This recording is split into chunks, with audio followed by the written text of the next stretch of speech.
दोस्तों शनिवार को हमारे यहाँ भूमिया पूजन हुआ। भूमिया या ग्राम देवता की पूजा का एक विशेष महत्व है। भारत एक धार्मिक और सांस्कृतिक विविधताओं से भरपूर देश है।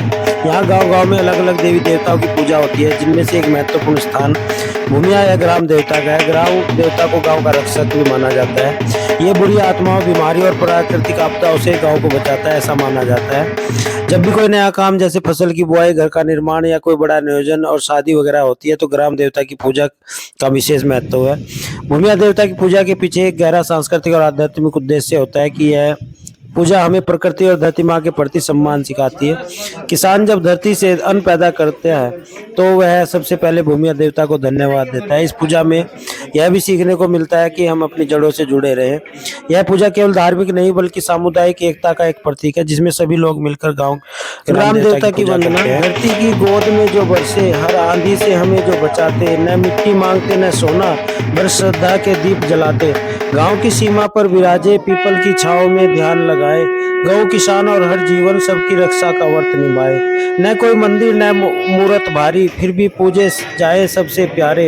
हाथ जोड़कर सब हम बोले, जय हो भूमिया देव हमारे। फसल लहराए, जल बरसे, सुख शांति का दीप जले। उनकी पूजा गांव की धड़कन, संस्कारों की धारा चले। भजन बजे, ढोलक गूंजे, पूरा गांव एक हो जाए। बूढ़े बच्चे नर नारी काम देवता को शीश नवाए।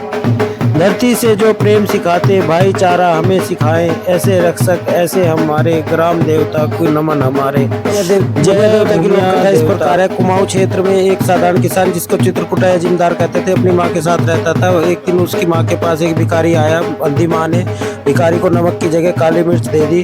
उससे खाकर परेशान होकर भिखारी राजा के दरबार पहुंचा। गुस्से में राजा ने किसान के घर पर हमला कर दिया।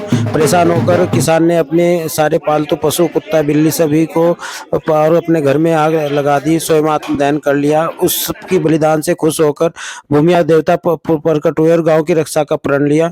तब से आज तक भूमिया देवता की पूजा निरंतर चली आ रही है और ये परंपरा